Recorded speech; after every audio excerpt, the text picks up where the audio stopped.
Hi, everybody. Hey, everybody. Hey, I'm Ken with Startup Dream Team.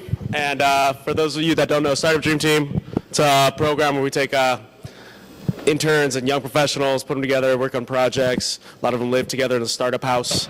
And they do things like organize the speaker series that we have going on, hackathons, and other meetups and events.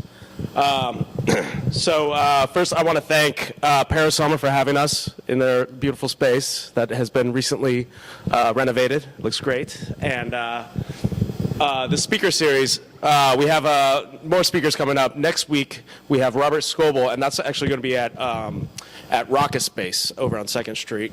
And then later down the line, we have Aaron Levy and Mark Maples coming up, so keep an eye out for that. And so without further ado, I want to introduce Will Young. We're very lucky to have him today. He's the director of Zappos Labs here in San Francisco, and he has a lot of great information to share with us. And he has no idea what it is. We're hoping that he has a lot of great information to share with us. We're hoping. But get your questions ready also, so he's going to answer a lot of our questions too. So, Thanks, Ken. Thanks.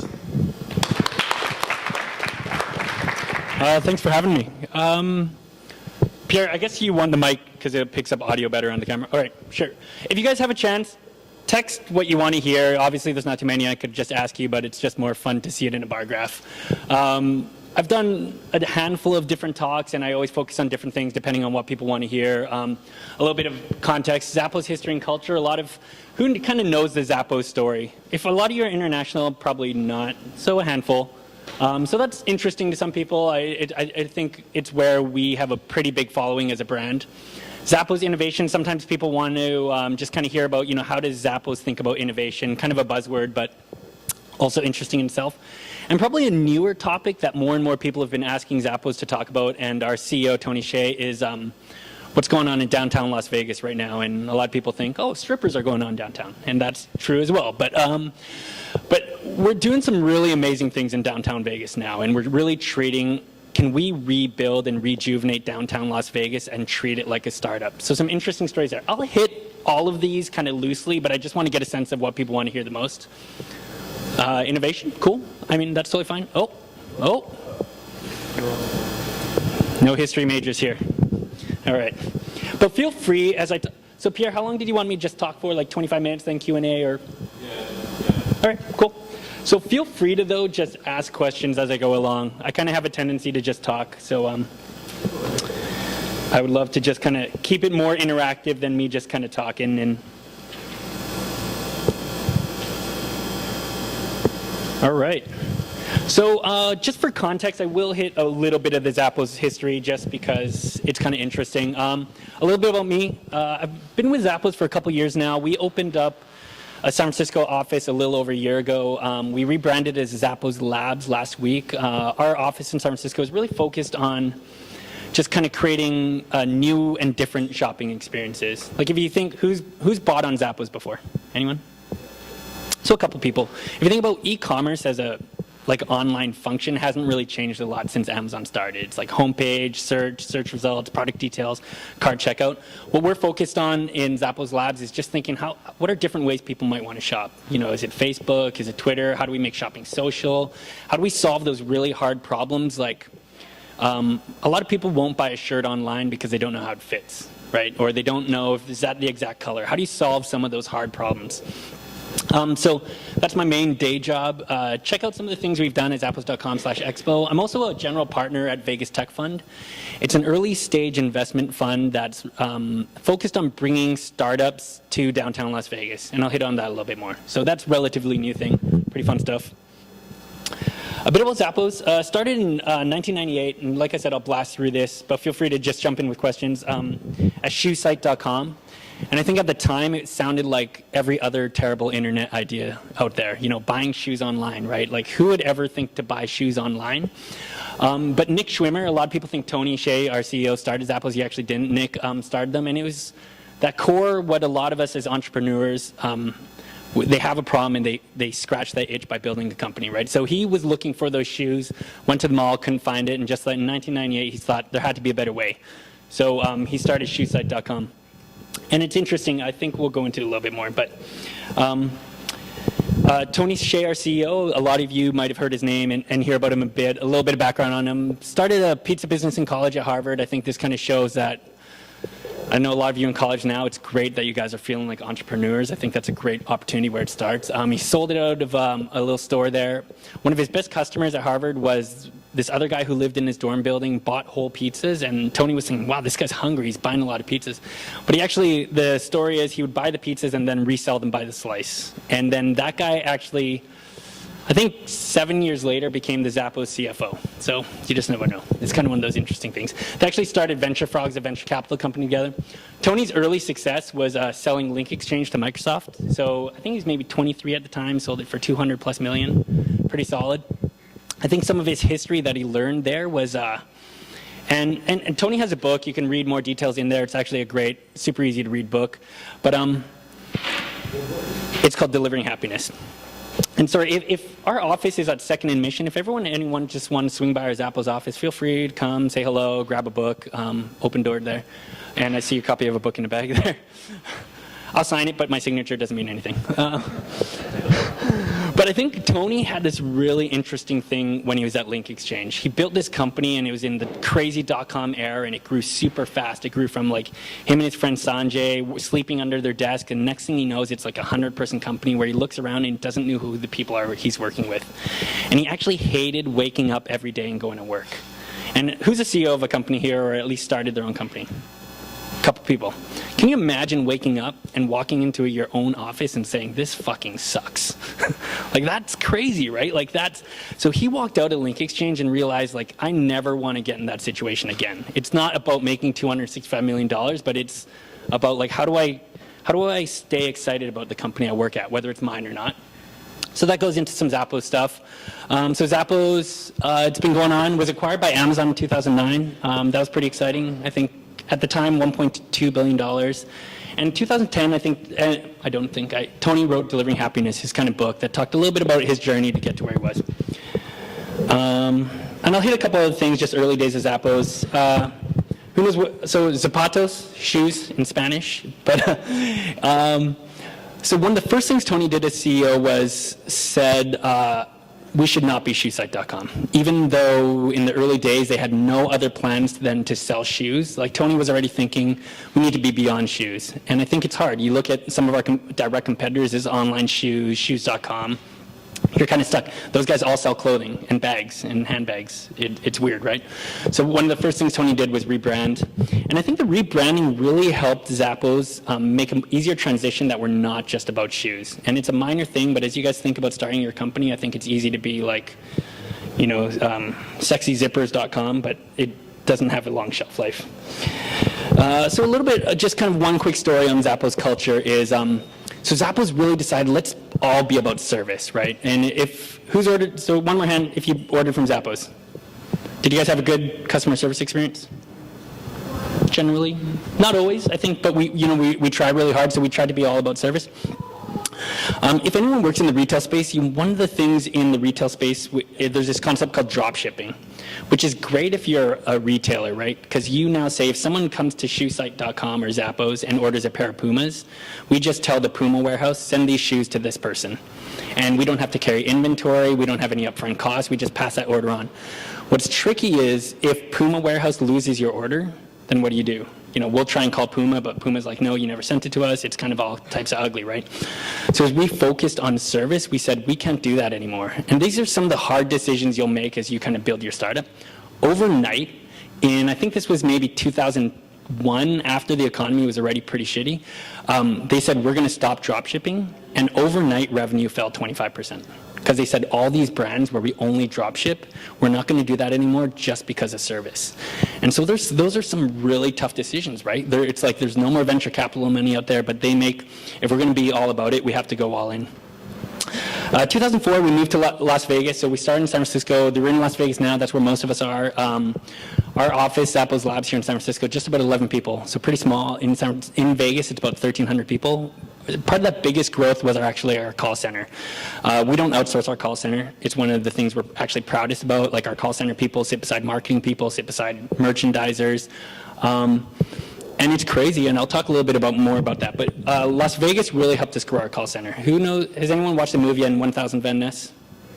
It's a theater on Van Ness. That actually used to be the Zappos call center in there. It's probably the most expensive call center in North America. You can imagine if running a call center in downtown San Francisco, pretty expensive. So Las Vegas helped for that. Shift to culture, I'll talk a little bit more about this, but I'll just kind of blast through this.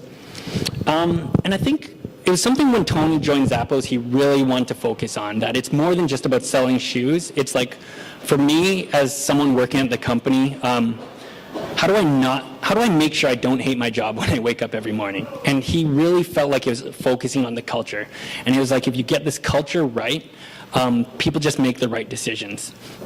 And we'll talk a little bit about more of that. Core values. Has anyone ever worked at a company with core values?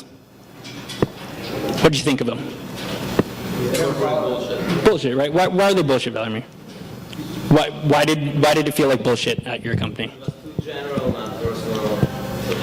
Totally. And I think too perfect. And we hear that a lot. I think Zappos made a big investment in 2006. Let's actually create core values. And sorry, I'll just jump back a slide. You can't read them at all, but we have 10 that we live by. And I think Zappos really adopted them, and we use them every day to make decisions. And I think we, as a company, whether we're building features into the website, whether we're working in our call center, just say, we use them as guiding principles. And I think as you live them, it makes some decision easier. And I think, what do we mean by that a bit? Like, do we hire based on it? I think all the time, again, especially in San Francisco, you will have to be trying to build your team up. And you're going to try and hire some amazing developers. And sometimes you're interviewing this developer. And we felt this way as we were building our San Francisco team from scratch. We'd interview this developer, and he or she was amazing. Like, amazing technical chops, probably some of the best JavaScript you've ever seen. But they weren't a culture fit. And I'll talk a little bit more about what that means. It sounds kind of weird and cultish, but so we actually make a decision not to hire that person. And that's tough, right? Because sometimes you're like, well, we really need to grow this team. Let's just hire this one person and just kind of ignore the culture stuff for now. But that's a slippery slope. It's kind of like the investment banking question. Once you make $300,000 a year, it's hard to go back, right? So I think you really need to focus on that. And do we fire people on culture fit? Totally. Again, sounds like a little cultish, but Zappos definitely sticks with that. And we live for the world to see. We're totally proud of our core values. I think a lot of people like core values are just this weird thing. It might be on a badge or might be on a plaque on a wall, but I think Zappos is really proud of it. And our evolving vision and brand, I won't talk too much about this, but we started selection, best, you could find the most shoes online. We really moved to customer service. We became culture and core values, really kind of even want to evolve culture and core values to like personal emotional connections. Because if you think about stuff online, it's, Zappos started a lot of interesting things in the retail space, like free overnight shipping. Even that's actually pretty hard to get right now, but Zappos will do that for free a lot of the time. But it's easy for people to copy that stuff, but it's actually hard for people to kind of recreate your culture and provide the best service. Sorry, was there a question there? Just a yawn? Sorry. Emotional connection. And then it even got bigger. What's our real vision? What are we trying to do as a company? And it actually goes to delivering happiness. And I love this quote. Tony uses this in a lot of his talks as well. Maya Angelou, who's a famous poet and author and all kinds of good things, she says, people will forget what you said, people will forget what you did, but people will never forget how you made them feel. And I think that a lot of times we're really lucky. We talk to Zappos customers, what did you think of your last Zappos experience? It was like, oh, we loved it. It was great. What was good about it? Oh, I don't know. It was just great.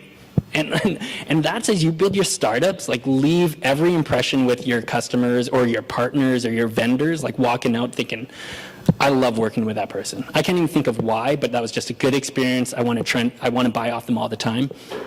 And you do that, and you can solve a lot of things. And I'll just kind of blast through that. There's a video of our Vegas office. It's crazy. If you're ever in Vegas, we do free tours of our office. You kind of think, weird, right? Why would anyone want to tour an office? And especially our office is not nearly as sexy as Google's office with really nice cafeterias, but our office is completely nuts in Vegas. But but I think this year alone, we've had 12,000 people tour our office in Vegas. And it's weird because it's all about the Zappos service, right? You can make a reservation online to tour our office. We'll pick you up from the airport, bring you to our office, and drop you off at your hotel after if you want. Or pick you up from your hotel, bring you to the office, do a tour, and drop you off at the airport. So some people just use it for free for a ride to the airport, and that's cool too. But it's cool. Like, it's whatever, right? So we'll talk a little bit more about culture as number one priority. Again, people weren't super excited to hear about this, but I think can you imagine working at a company where someone says culture is not important? Of course not, right? Everyone says culture is important, but it's really like, what do you do as a company to show that culture is important? So there's a couple things. We hire for culture. So when we interview people, they could be the best developer, and we can think as a team that they're the best culture fit. But then we have someone on our team that they interview them just for a culture fit. Is this person, is this, and it's not just are you nice or not. It's like, I think Zappos culture is not for everyone. And if they say, you know what, I'm not giving this person a thumbs up, that's actually a very tense conversation. And they can normally veto a hire. So we're very serious about that. 4 weeks of training. So all Zappos employees, including the team in San Francisco, we do actually a month of call center training. So it doesn't matter if you're a developer, it doesn't matter if you're a lawyer, it doesn't matter if you're an accountant. You do a month of training where you are pretty much answering the phones for 3 weeks. And it's crazy, right? A lot of people are like, why would you ever spend that time? And imagine like for San Francisco employees, like we pay for you to live in Vegas for a month. One of our visual designers just came back from that because he has a wife and 3 young kids. His entire family went out to Vegas and we had to pay for that for the entire month. But it's amazing. Like, so I worked the call center for about, probably took 200-300 phone calls. And who's had to call like AT&T recently or Comcast, or was that a good experience? It sucks, right? And how do you feel like before you've even called AT&T? Like, what's going through your head right now? Like you're angry, right? You haven't even talked to the poor lady or the gentleman on the other line, and you're just ready to fight them because most of the times that they're gonna treat you like shit. But what the amazing thing was, like I worked in our call center at Zappos, and I probably took like 300 calls over 3 weeks. I had one angry customer. Everyone else is, I love Zappos, you guys are great. And that's amazing, right? Like, so it's like, so when you live through that as a developer or whatever, you think about, I better not do a single thing on the website that ruins that. I better not build a single feature that ruins what this amazing call center team has built up by talking to our customers. So that's why we invest in that.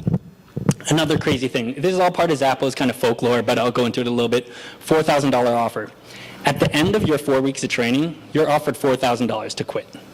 No hard feelings. You'll get paid for your training, but then $4,000 to quit. And this is that test of, like, you know what? Are you in it for the money, or are you in it to, like, because you want to be at a pretty great company? And again, seems weird, right? I think if you offer $4,000 is a lot of money to anyone. Maybe less if you live in San Francisco than Vegas, because $4,000 will probably buy you a house in Vegas. But $4,000 is crazy when you think about some of our call center people. They make in the teens of dollars an hour, maybe like $14 an hour. And I think the number of people who take that is less than 5%. It's amazing, right? And so that's, I think, a great sign. So I think those are the things that we do as a company to really enforce culture as our number one priority. And I'll just hit that. Peter Drucker, famous management. Question, shoot. Can you explain what you mean by Twitter builds culture? Yeah. So Tony was a very early adopter of Twitter. In the early days of Twitter, I think he was the first non-celebrity to hit 1 million followers. And it was this weird thing. And it was really funny because I knew Tony even though I've been at Zappos for like 2.5 years, I knew Tony when they were in San Francisco just socially. And I remember when he told me about Twitter in like 2007 or something, right after that South by Southwest. And I think like everyone at that time, he's like, there's this great service, you can tell people what you're doing. And I'm like, that's stupid. Like, why would anyone use it, right? And that seemed like so long ago in some ways, but I think a lot of people had that misconception. And there's another kind of crazy thing that showed how early Twitter was. Twitter used to have this function called track, where you could SMS to Twitter, track a word, and any time that someone tweeted that word, you would get that tweet SMS to your phone. He actually had track shoes, and that he would get every tweet that ever had shoes, and it wasn't overwhelming. So that's he just wanted to learn, what are people talking about? And that first aha moment for him where he realized how crazy powerful Twitter was, this was before the whole celebrity CEO thing, which he is now and he's still kind of weirded out about. But he tweeted, and this was before Foursquare check-ins, but he tweeted, at Las Vegas airport, just having a drink at the bar.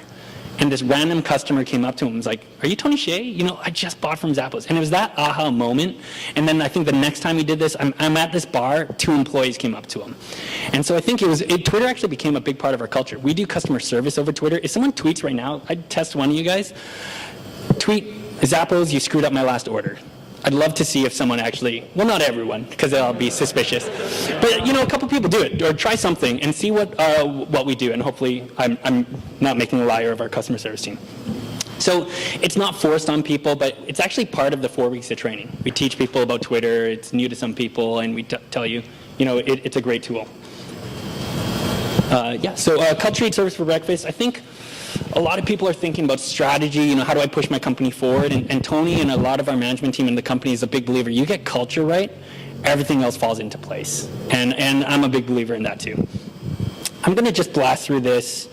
If you guys want to hear some stories about Zappos, I think Zappos has built up a great reputation just through some of the really fun stories that we've developed with our customers, but I'll blast through it just for time's sake.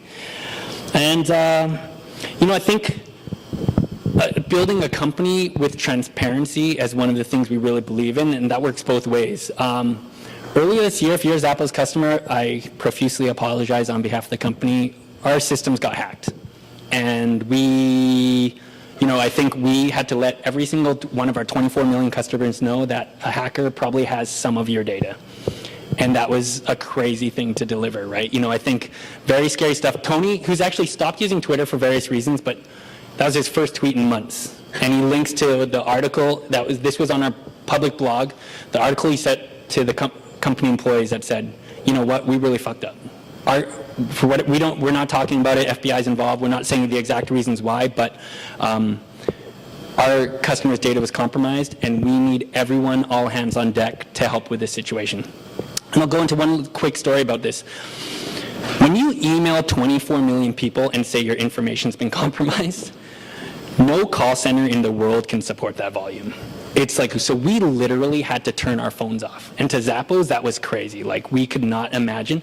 But it would just be constant busy signals. They'd be frustrated. So we actually said, you know what, in this email we sent to our customers, email us at passwordhelp@zappos.com. Unfortunately, this happened on January 15th, right before MLK Day, which is a holiday at Zappos. But when that email went out on Sunday night, and what you'll see in the rest of this email is, if anyone's available to come in on Monday to help answer our email queues, that'd be great, give up your holiday. And the office was full on Monday. Not required, not mandatory, everyone was in the office. So on a day when there should have been maybe a staff of 100 people working the call center, because our call center is 24/7, 900 people were in the office. Everyone was answering customer emails.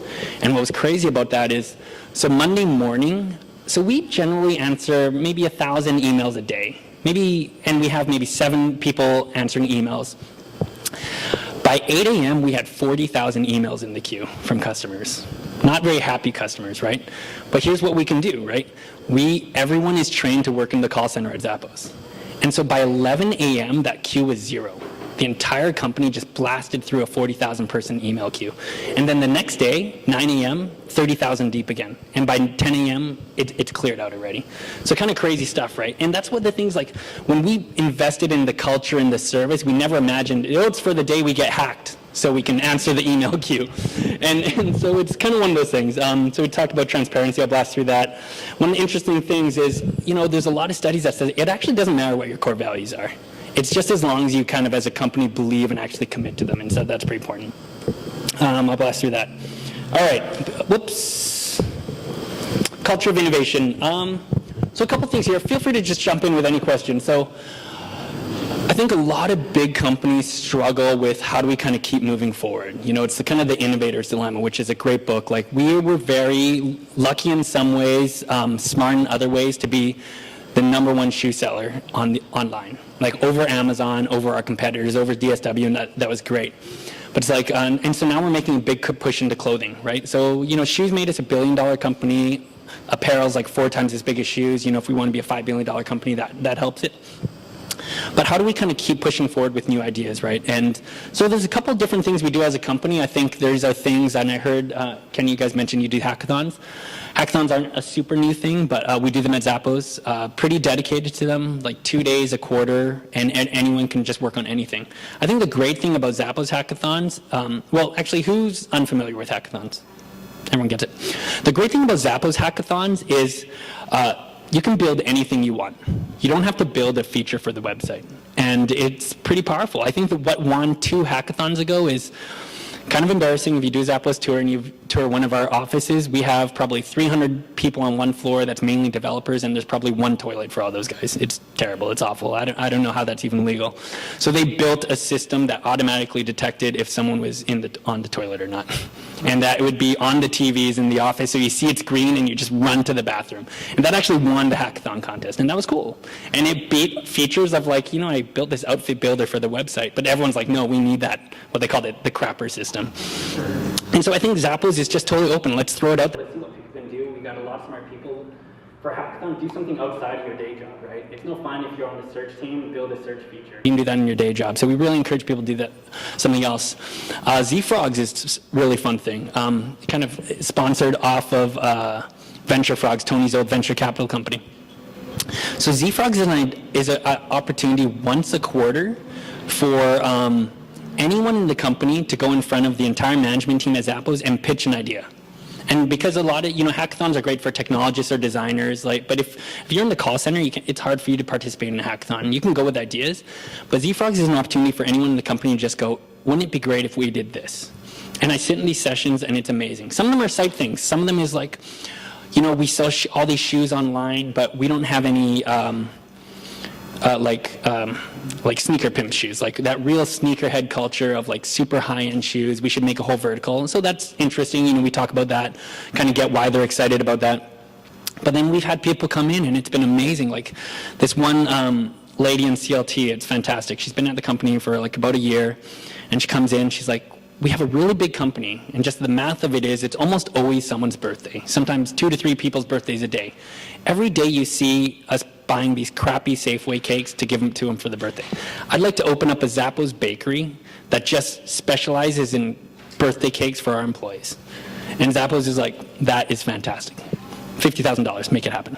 And here's this call center person who's never run a business in her life, never did anything in her life, but they're like, why? It's not a free, not as simple as here's a bag of cash with a $sign on it, but it was more like, why do you think it's important? Why do you think people would actually use it? And she actually did all this amazing studies. She's like, in this 3-day period, we had 18 cakes, and they were all terrible, and they're all store-bought cakes. But if I set up this little website that took employee orders, I could create these custom cakes for people that met employee needs and blah, blah, blah. And it built our culture because they'd be specialized, and they were so impressed, they were like, make this happen. So I think that's one of the things we really push innovation. This terrible picture of my team in a hot tub, that's our Zappos Labs team. Some Photoshop, some not. But I think Zappos is also aware that, like a lot of big companies, as you get bigger, you start moving slower. And unfortunately, shoot. So for the contest with the idea, so they're supposed to do it on their own time. No, it depends. So it depends on the idea. Some people will pitch an idea and clearly say, I have no idea how to execute on this idea, but I think I just have this great idea, and I'll just leave it with you guys whether you want to do it or not. But some people took the opportunity and actually said, this is now their full-time thing. And that's happened as well. In the specific Baker case, I don't actually know if it became her full-time thing or not, but there is that opportunity there. And some people have actually switched jobs through this pitch. Like, for example, there's a couple folks, they were in our merchandising team, and what merchandising is, they're the ones buying all the stuff of like the shoes and clothing you buy on the website. And they pitched this idea that said, and there was the 2 of them, and they said, we really need to push trends more. Like, we'd love to kind of be fashion editors for Zappos and write about trends and tell people about what's hot. And that became their new job the next week. And so I think it's a mix. So what Zappos Labs is, I think as companies get bigger, there's a recognition that, Zappos needs to move a little bit faster and try different things. And so I think that's why we created Zappos Labs. It's just small. But a big focus of that is If you're familiar with the Innovators Dilemma, it's kind of the examples of like, the example that a lot of people give is Kodak, right? Kodak is like the old school paper film. They actually invented like digital pictures. But that was like not their cash cow. Their cash cow was paper films or like that were produced and stuff like that. So they spent all their energy on that. And the next thing they know, they missed the entire digital everything, digital cameras, digital memory, and they missed out because they had no one really focused on it, even though they invented it. So I think Zappos Labs is a way to say, here are all these trends we see. Mobile, obviously, social's hot, and we need someone really focused on it. And what's great and kind of makes my job really fun and lucky is we don't have sales goals. We have a budget as a team, but it's like just keep doing things that might work, but like take big risks. And if you fail, that's cool. And a couple things we try. And so we try big and small things and just trying to learn a lot from the data. And so who's heard the term social shopping? A couple people. What does that mean to you? Pierre, what does social shopping mean to you? To be basically shopping with having knowing what your friends are shopping, Totally. getting some recommendation. Exactly. What they think about what you're about to shop. Who does that really well online now? No one, right? Isn't that crazy? Like it's shopping is such a social thing, like as individuals, right? Who goes to the mall with their friends, either boyfriends, girlfriends, your best friends, you have lunch, you have a great time, you laugh, you try stuff on together. And everyone's like, how do we bring that online? And so many people have tried, but it's crazy hard. And like, I'll give you one example of why that's really hard. Let's say I want to start a new hobby, hiking. And I use this example all the time. I want to start hiking. What do you do right now as a person? And as you guys think of your startup ideas, these are the problems you need to think about solving. I'll think about which of my friends hike. I'll email my friend and say, can you recommend some hiking shoes to me or a hiking outfit? And they'll reply back with some links. Now think about Zappos or any website to do that. Can we build an experience that's easier than emailing your friends? That's hard, right? Because now they have to sign up at Zappos, and can they only recommend things on Zappos? And what if they're not a Zappos customer? Does it look like a phishing link when Zappos sends your friend an email versus you just sending your email? I think that's why no one's really cracked social in the shopping space. The kind of, I wouldn't call it ironic, but the funny thing is probably the company that's done social shopping the best is Pinterest, and they're not even a retailer. Right? But I actually know right now, like my fiance, when she wants to buy a black dress, she starts on Pinterest and types black dress into search. And that's crazy. They don't even sell anything. But that's where she starts shopping. And I think, so that's where I think we're really looking at, and that's a big reason why we're back in San Francisco, is just look at what people are doing in this space and really experiment there. But I want to take a breath and just kind of any questions or before I kind of blast through other things. I also want to time check, Pierre. How are we doing? There's like 7:10. Keep going. Just give me a thumbs down if. And no one ever does this. Question. Shoot. I think Fab's fantastic. I think if you guys aren't familiar with the Fab story, go to SlideShare. Sorry, man. Go to SlideShare, but SlideShare has a great Fab presentation, and it shows about how they pivoted. Fab, if you guys aren't familiar, is high-end designer goods, and it was like they just were all about design. But like almost overnight, it seemed like they came out of nowhere, and it's a pretty simple thing, selling stuff online, right? But they started as a bunch of guys in New York, and they started as gay Groupon. Let's create Groupon with deals for the gay community. Then they're like, well, it wasn't really successful, so they're like. They did that for 4 weeks and pivot. Guy who's living in San Francisco at Startup House, you'll probably hear pivot like over breakfast. No, let's pivot to Cheerios. It's stupid. It's overused, right? But they realized 4 weeks and they're like, cut our losses, let's switch. So they switched to like gay Yelp. Let's create Yelp just for the gay community. Weren't seeing the traction. They're like, so what are we, they took a step back. It's like, what are we really passionate about? They're like, we're passionate about design and beautiful things. They created Fab and they did all these things amazingly well, and then overnight just blew up. So I love what they're doing. And I think the benefit of them, we sometimes look to companies like Fab with a little bit of jealousy because they're new and fresh and they can try social everything. Social, what we've discovered, and it's kind of why we have a labs team work on social stuff, is most of our customers don't care. Most of our customers, when they're buying a pair of shoes or a dress, they don't want to tweet about it. They don't want to Facebook share it. They don't want to pin it. So I think it's like we are trying to find that right balance. But Fab is great. It's like they have their live social feed of what your friends are buying on Fab, and I think it's fantastic. But Yeah, so any other kind of questions? So no one ever does this, and I forgot to start with it, but I always ask people, like, if I'm going too slow, just do this.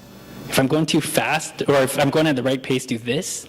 No one ever does it, but feel free to do this. I got thick skin. Coming from consulting, another thing, you have thick skin. You have lots of people yell at you. So I'm not going to go through this too much, but a lot of people talk about, obviously as a retail brand, what do we do in Facebook? What do we do in Twitter? I'll just kind of hit it super briefly. We use Facebook for a bunch of different things. We'll do customer support over Facebook. We build apps on Facebook.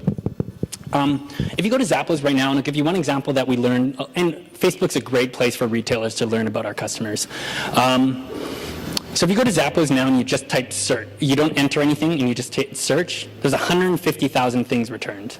If you type black dresses, you'll get 4,000 results. And that's hard, right? Like, how do you know what's really the best? And I think that's what Fab is good at. They're like, we're not going to sell 7,000 cushions. We're going to tell you these are the best 10 cushions you can get today. We have that problem because we have so much stuff. So I think we tried this one experiment on Facebook where sometime last year we said, hey, Zappos customers, here's a dress by Jessica Simpson. Tell us what shoes match with it. And in 2 hours, we had 200 people paste a link to Zappos shoes. We're like, that's a Facebook app. And so those are the things we learn on Facebook, and we try different things there.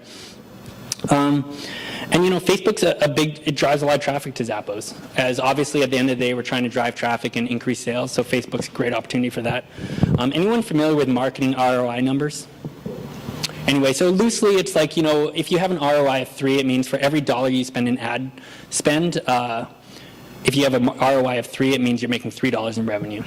So one of our guys who works on our Facebook ad team said they get an ROI of 3.5 in Facebook, and no one else in the industry gets it. Even people are calling bullshit on it. But I think we have a good sense of like what our customers like, and understanding like if you like Michelle Obama, you're actually really gonna like these pair of chinos. And we've seen that. No joke. Like, it's crazy. If you like NPR and Michelle Obama, you are one of our best customers. It's almost guaranteed. Blogs, we do a lot of blogging. I think as you guys do startups, be an expert in your field, blog. I think that's not rocket science news. A lot of people push that. Twitter, we talked a little about that. We push some style advice. We do customer service, a little bit of what's going on inside Zappos.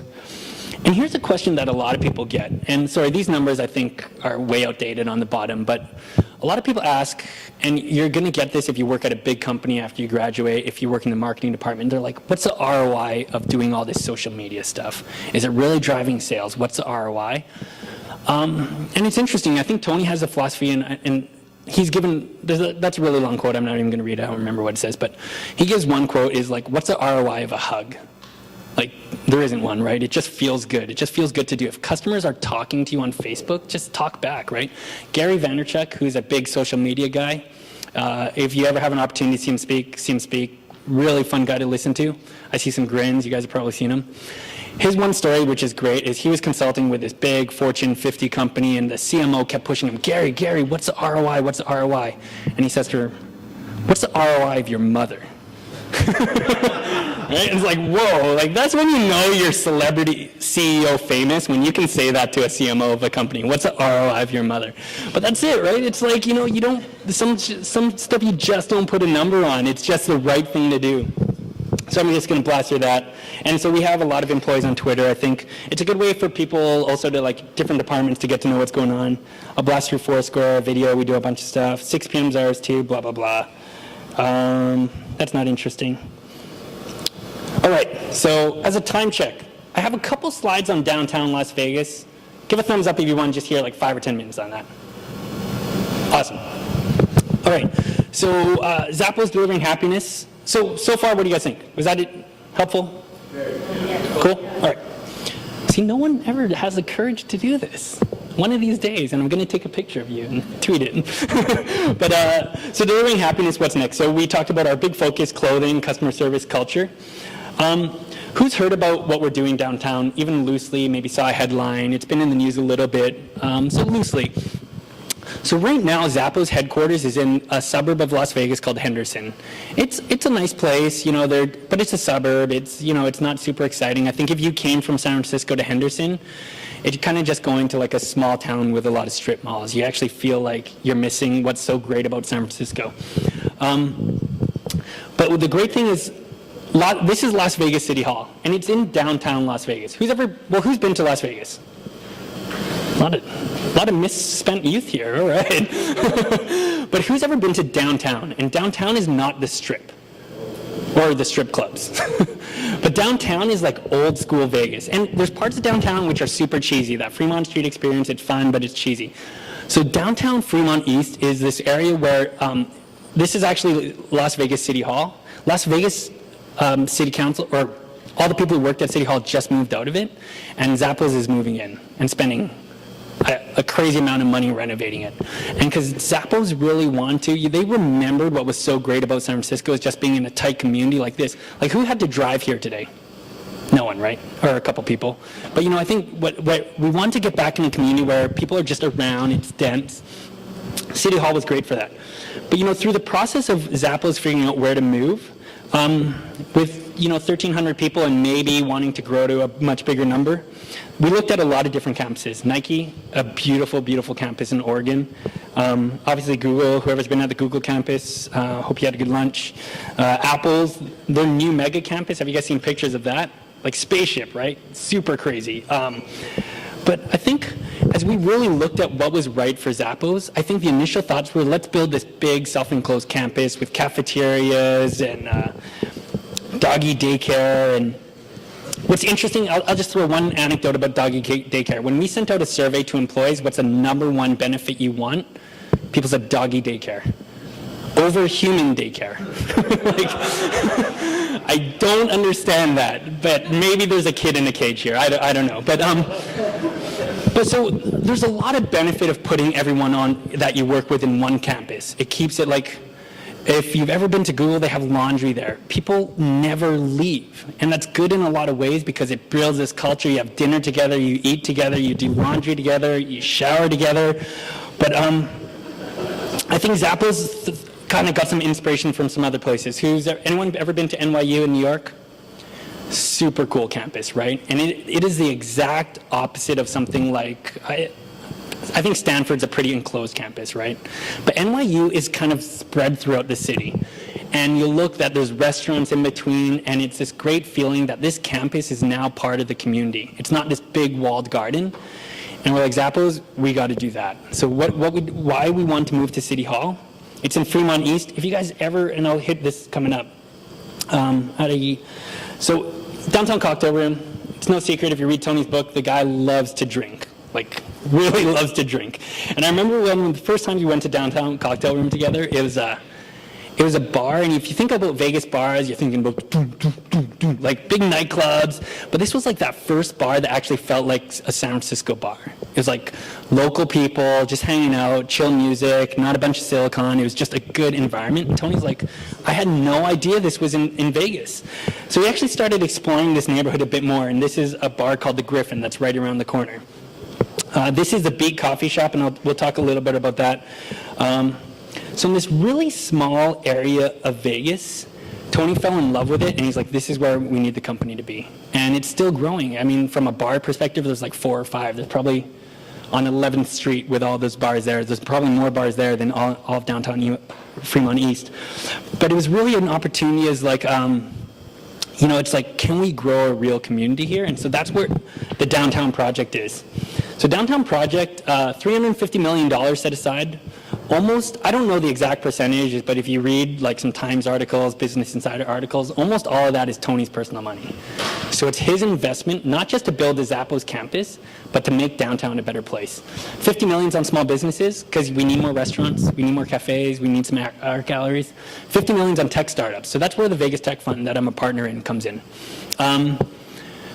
I think if you guys have been to Austin or Boulder, those are kind of relatively new emerging tech cities, right? And it seems like in the last 10 to 12 years, they really came onto the tech scene.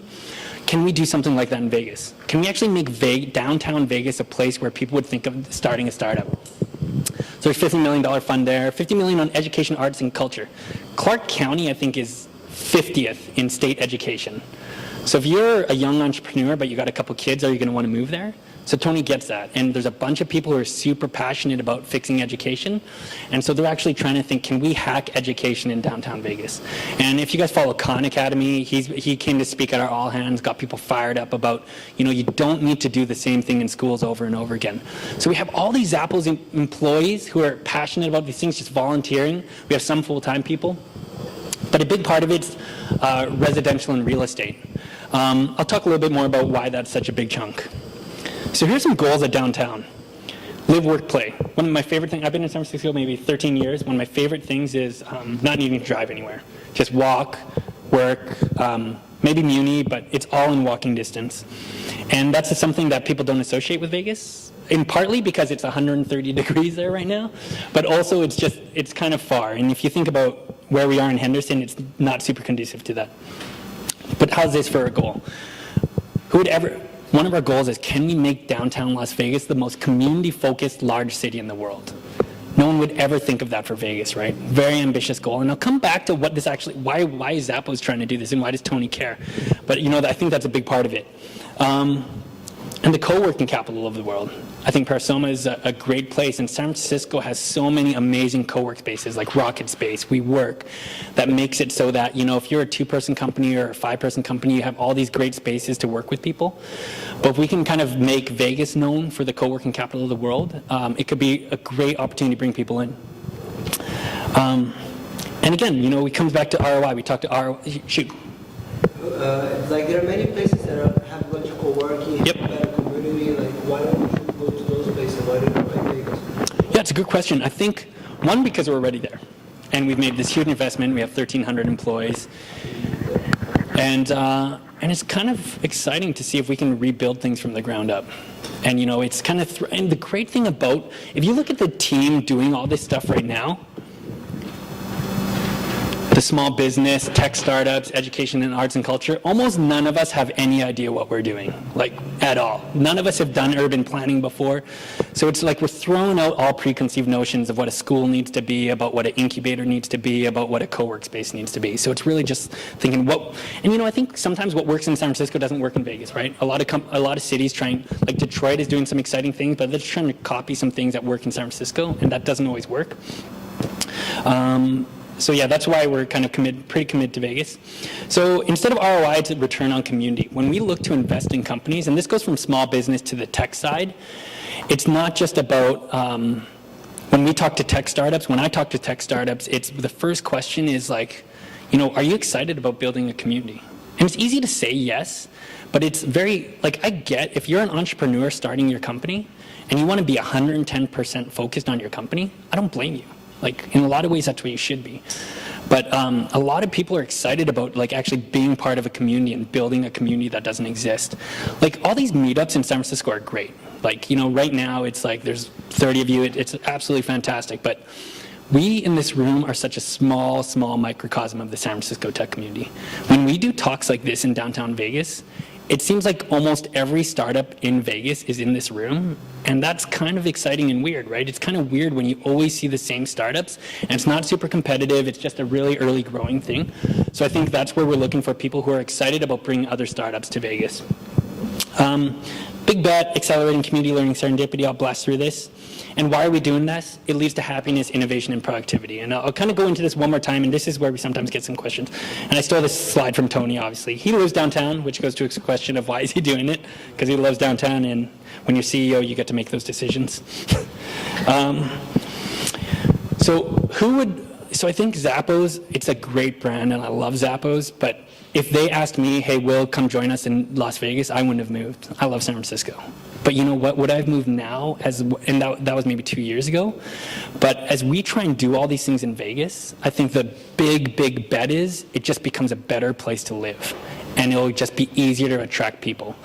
And where is that a tough bet is we have some of our best technologists recently. Because if we're trying to build a tech hub in Vegas, we also need startups. It's not just about Zappos. We've had some of the best Zappos engineers leave Zappos and start their own startup, and our venture fund has funded them. Weird, right? We're kind of paying and funding some of our own employees to go start their own startup. But we believe in the net, it's that long-term bet, it's good for the ecosystem. And, I think it's still weird for some people. It's sometimes weird for me to be one of those people who's a part of that.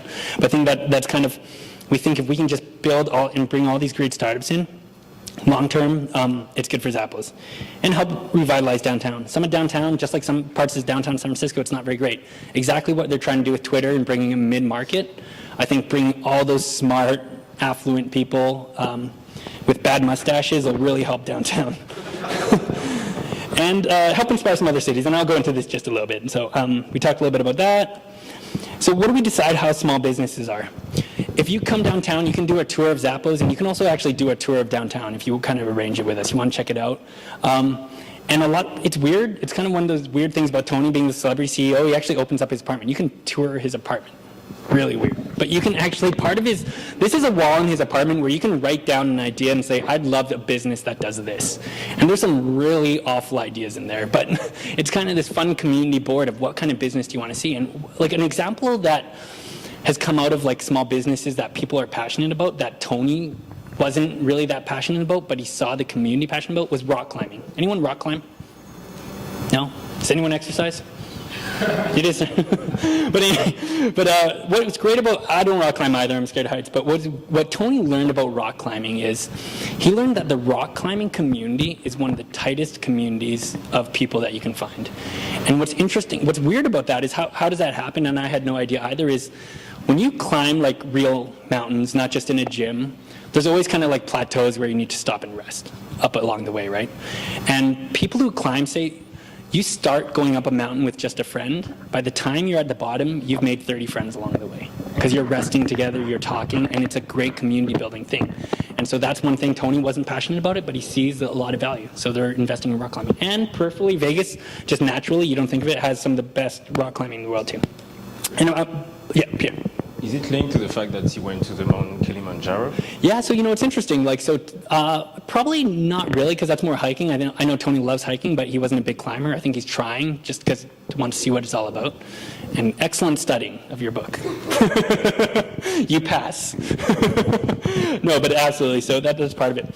Here's an interesting thing. I remember if you come downtown, there's a tech library in downtown Las Vegas, and it's odd. It looks so out of place. I don't even know if San Francisco has a tech library. And if anyone's a Unix person, user lib, clever, right? Use a lib? No? No one? All right. But so it's a tech library. And how this tech library came about is when we first started looking at this downtown stuff, a bunch of technologists, a lot of Zappos people, but also people in the community were at Tony's house just brainstorming, how do we make a tech community in Vegas? And Pavel, actually one of the guys on my team, but he lives in Vegas, said, you know what, it'd be neat if there's a tech library downtown. And Tony's like, Pavel, make that happen. Pavel's never opened up a library before. He's a developer. But he opened up an entire tech library. And now this is actually like one of those central meeting places of any startup in Vegas. And if you're a small startup and there is no co-work space yet in Vegas, you can just come work here for free. That's why they call it co-working light. We don't want you there 24/7 or for 4 months, but you want to come in and hang out. They do meetups there, and it's fantastic. One other startup, Remotive, they had a big Kickstarter thing, and this is such a great story. And so I think, this is one of the startups we brought to Vegas, and they did a Kickstarter thing. They build these robots where you can put an iPhone on, and it's pretty amazing. It kind of seems, right now it's a little kitschy, it's a little fun. You can kind of control it on your web browser, and you can tell your robot to move around. But how they're solving some big problems is their next version of the robot, you'll be able to put your iPhone in and send a link to your grandparent, and then your grandpa's face will be on that robot's face, and he can control that robot and follow your kid around all day and hang out with your kid, or just like, that's kind of crazy, right? Some so silly things, but solving actually some big problems. So Remotive, their story was they were in Seattle. They drove down straight to California to do a bunch of meetings with VCs. Tony actually coincidentally said they saw the Kickstarter page. I like what you guys are doing. Why don't you guys check out Las Vegas? Their car was still packed up. They drove straight to Vegas, and they never left. They literally never left. And they now It was just 3 of them. I think November of last year was 3 of them, and now it's a 15-person company in Vegas. So kind of just an example. City as a startup. So I think us being technologists, we're really looking at rebuilding Vegas, almost like how we look at startups. Like lean startup's a big thing that I'm sure you guys are hitting a bit in like some lean start methodology. How can we do that in this city, right? So I think there's a couple things there. Venture for America. It's related for the Teach for America, but it's kind of like getting young entrepreneurs to like start startups. Like so we have a big Teach for America program. We're gonna have, I think this quarter or semester, whatever you call it, have over 100 Teach for America kids teaching in Vegas. And that's part of just bringing them downtown. Venture for America, just bringing a bunch of kids who are interested in learning about entrepreneurship all downtown. And so education, arts, culture, a big part of Tony's inspiration was this book, Triumph of the City. If you have a chance to read it, a little dry in some places, but a really good read. And this is one of the things that, again, kind of tied back to Zappos. When cities doubles in size, productivity and innovation per residence increase by 15%. Just kind of one of those weird statistics. It's hard to actually know how they measured it, but they've seen when Manhattan gets bigger, like people become more productive. They don't become slower. It's like all those people meeting up in Soho. When San Francisco, same way. But how come when companies get bigger, we move slower and probably decrease by more than 15%? So I think this was the why Vegas is like, can we like so intertwine us as a company with this growing city that we actually hit this 15% or even more? So kind of crazy, right? And I think a big part of this is the accelerating serendipity. I think big buzzword that everyone talks about. But when you kind of create an environment where you're just constantly walking around and talking to people, like you just learn more. It's like, how many times have you guys been to a coffee shop in San Francisco and you overhear a conversation and you learn something about a startup down the street, right? It just happens. And so that's what we're trying to do downtown. And that's why we don't want this closed campus. So I'm going to blast through this just as a time. So here's some interesting challenges. This is why we're spending $200 on, or not we, Tony is spending $200 on residential. To really achieve a really solid serendipity, there's studies that you need 100 residents per acre. And so that means apartment buildings, not just big mega Vegas houses. So you need street level activity. So it's not just condos. Like, does anyone live by the ballpark? Oh, you get the startup house is kind of near the ballpark, 5th and Harrison, just not quite as nice. But like what they're starting to do well is all those buildings by the ballpark, they all have shops in the bottom, right? So it's not just, so you get to walk around, you get to check out the business, bump into other people. And so those are the kind of, so now look at this. So what are we doing, right? So we're bringing about 2,000 Zappos employees downtown, 1,000 Teach for America kids, tech startup community, small business community, arts, music, other passion communities, local. So what might have taken Austin and Boulder, maybe 10 to 12 years to do a little bit organically, in maybe 2 or 3 years, we're going to have now 4,000 to 5,000 more educated people in downtown Las Vegas. That's crazy, right? And that's how you make things happen. And I think it's not a guarantee. This is like when Tony says this is a big bet, and he's putting a lot of his personal wealth on it, he knows it might not happen, but he's just putting everything he can into it. So I'm going to blast through that. And I'll hit this because it's just relevant, and if you guys are interested, this again, sometimes when I look at these slides, it looks like we're in a huge cult, but our super weapon, this is where actually Tony lives. It's called the Ogden. It's a really fun apartment.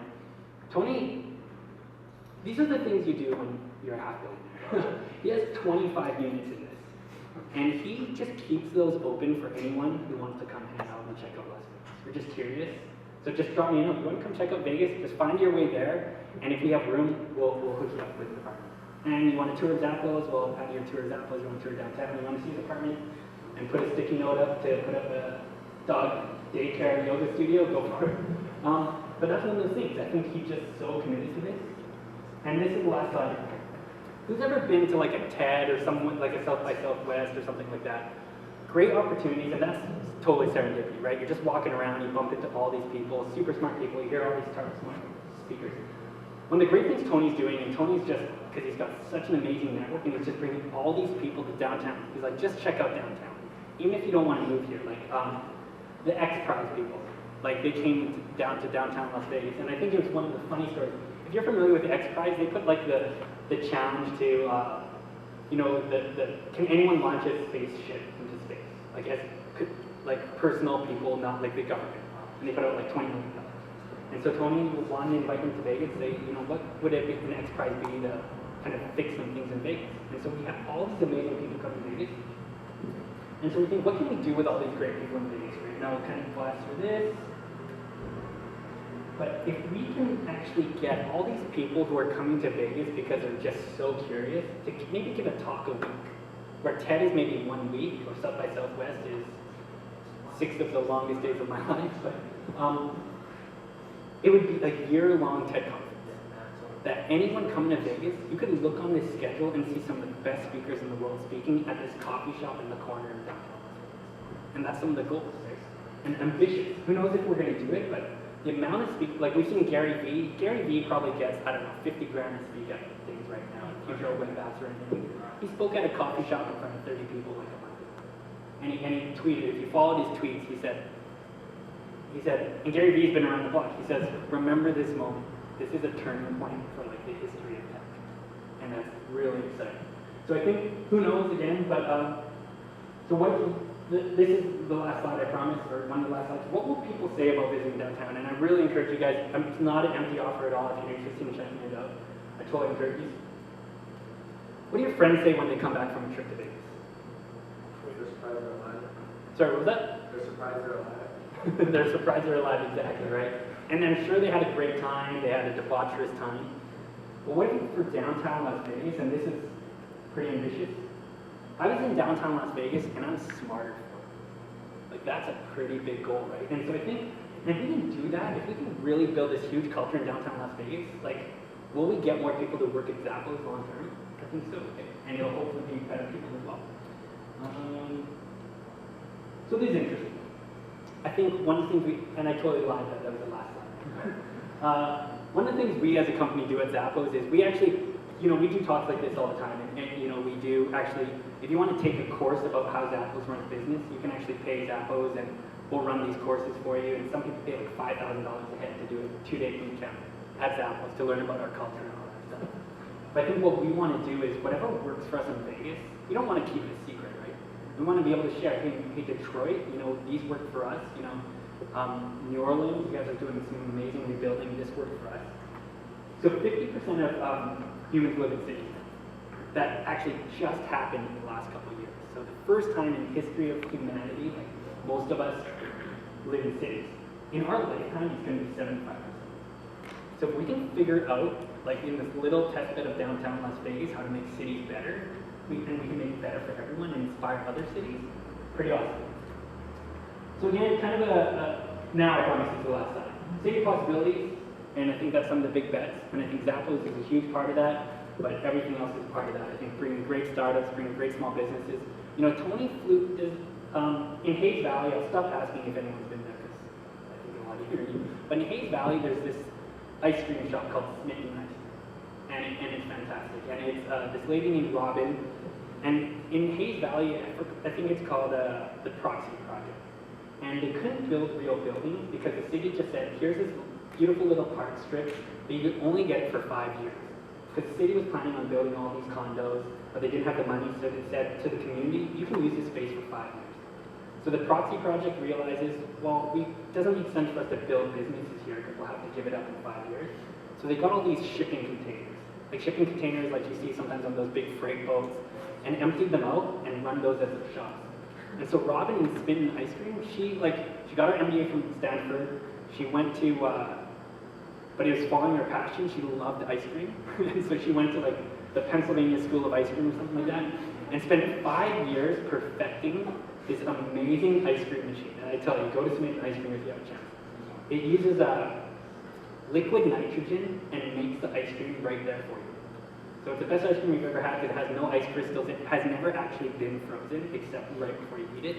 Long story short is like, those are the type of businesses we're excited to bring to Vegas. It's not just all about tech companies. It's about like innovative little small businesses who are just doing crazy fun things. And Robin wants to grow her business like crazy. She wants to be Cold Stone Creamery, but not crap.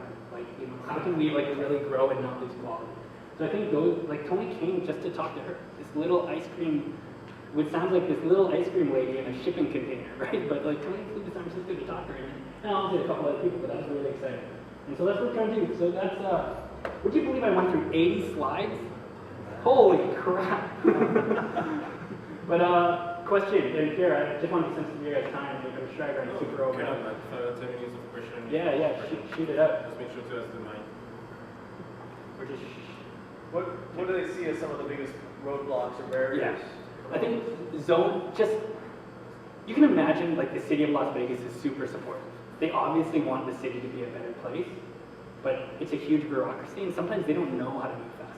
They want to support, like I'll give you one example. For whatever reason, Tony invested in this awful restaurant in Las Vegas called the Heart Attack Grill.